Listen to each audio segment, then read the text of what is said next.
They say every legend casts a shadow. And in the shadow of John Wick, the Baba Yaga, the man who killed 3 men with a pencil, the impossible task made flesh, there walked another.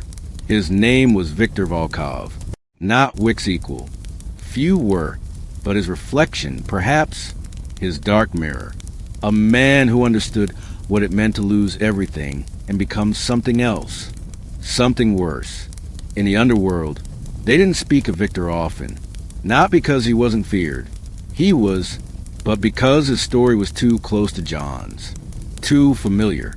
And in that world of blood oaths and gold coins, familiarity breeds unease. They called him the Hound, not because he was Wick's dog, never that, but because, like John, once he had your scent, once you became his purpose, the hunt never ended. This is his story, and how it intersected with the Baba Yaga himself. Victor knew of John Wick long before they met. Everyone did. The impossible task, the retirement, the brief, beautiful peace John had found with Helen, and then the unraveling, the stolen car, the dead puppy, the return of the boogeyman. Victor had watched from the margins as John Wick tore through the Russian underworld like a force of nature. He'd seen the bodies pile up, seen empires crumble, and he'd understood, because Victor had once had his own Helen, his own moment of peace. Her name was Aliska, his daughter, Anna, a bookshop in Prague, a quiet life far from the blood and gold. He'd done his time in the underworld, 5 years as an enforcer for the Ruska Roma, same organization that had raised John. He'd earned his exit, paid his debts, walked away. 3 years of peace. 3 years of bedtime stories and morning coffee, and the simple miracle of being human again. And then, one winter night, the Tarasov family, the same family John would later dismantle, sent a message to a rival faction.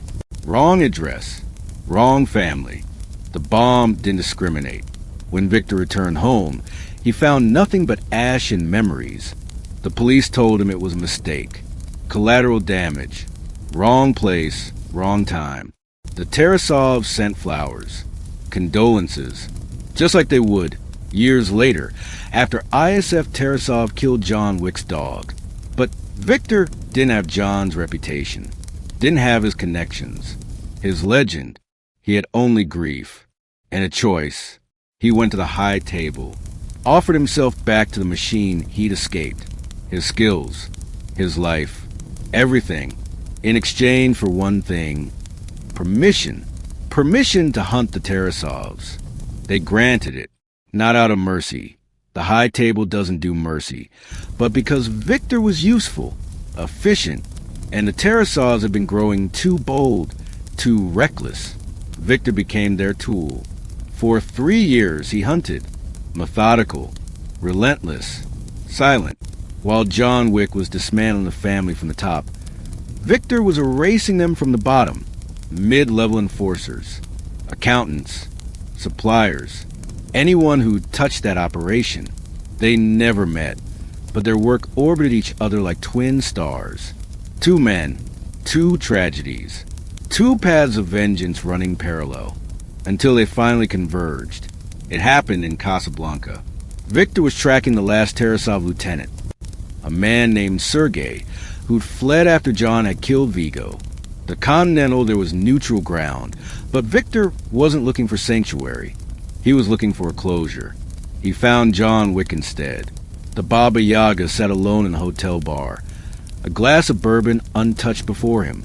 Even in rest, he looked dangerous, coiled, a weapon pretending to be a man. Victor recognized him immediately. Everyone did. He should have walked away. His target was upstairs. His mission was clear, but something made him stop. John Wick, Victor said quietly, approaching the bar. John's eyes flicked up, assessing, calculating, recognizing another predator. Do I know you? No, but we've walked the same path. Victor gestured to the empty seat. May I? John studied him for a long moment, then nodded once. Victor sat, ordered vodka. They drank in silence. Finally, John spoke. Who did you lose? Not if. Who? Because men like them only existed after loss. My wife. My daughter. Victor's voice was steady, but something flickered in his eyes. Tarasov operation. 3 years ago. Wrong target, they said. Collateral damage. John's jaw tightened. He knew that pain. Knew it intimately. I heard about your dog, Victor continued. What they took from you. What you did about it. It wasn't about the dog. I know. Victor raised his glass. It was about what the dog meant. They drank. Your target upstairs. John said. It wasn't a question. The last one. Sergei. After him, it's done. And then... Victor smiled, but it didn't reach his eyes. I don't know. You tell me. What happens when the vengeance is over? John looked at his glass. You feel nothing. The hole doesn't fill. The dead don't come back. Did you stop? No. Why not? John's eyes met his. Because stopping means facing what's left. And there's nothing left. Victor nodded slowly. He understood. There's a rumor, Victor said carefully, that you're planning something against the high table itself. John didn't respond, but his silence was answer enough. They used us, Victor continued.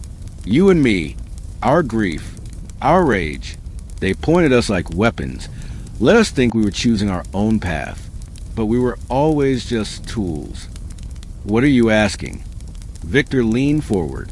When you go after them, and I know you will, you'll need people who understand, who've been where you are. John studied him. You want revenge against the table? I want purpose. Real purpose. Not the kind they give us. Victor's voice hardened. I want to break the machine that breaks people like us. For a long moment, John said nothing.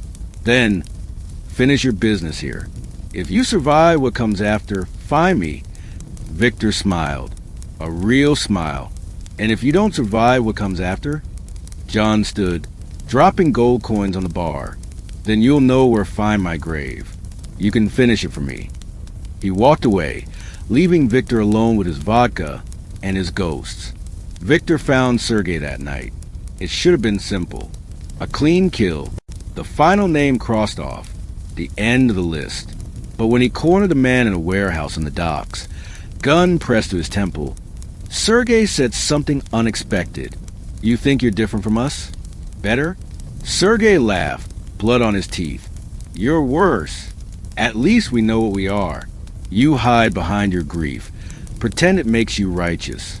But you're just another killer, Volkov. Just another dog. Victor's finger tightened on the trigger. Go ahead, Sergei hissed. Finish your list. Kill me, and tomorrow you'll wake up and they'll still be dead, and you'll still be empty. And the high table will still own you, because that's all you are now, a tool. Victor thought about John Wick, about their conversation, about the choice ahead.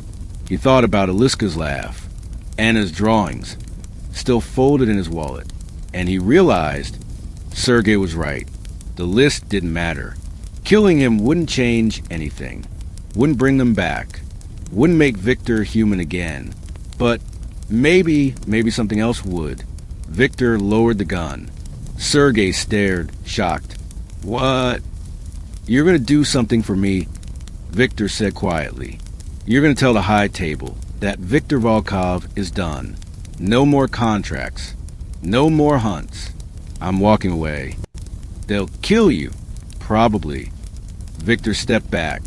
But at least I'll die making my own choice. Not theirs. He turned and walked away, leaving Sergei alive.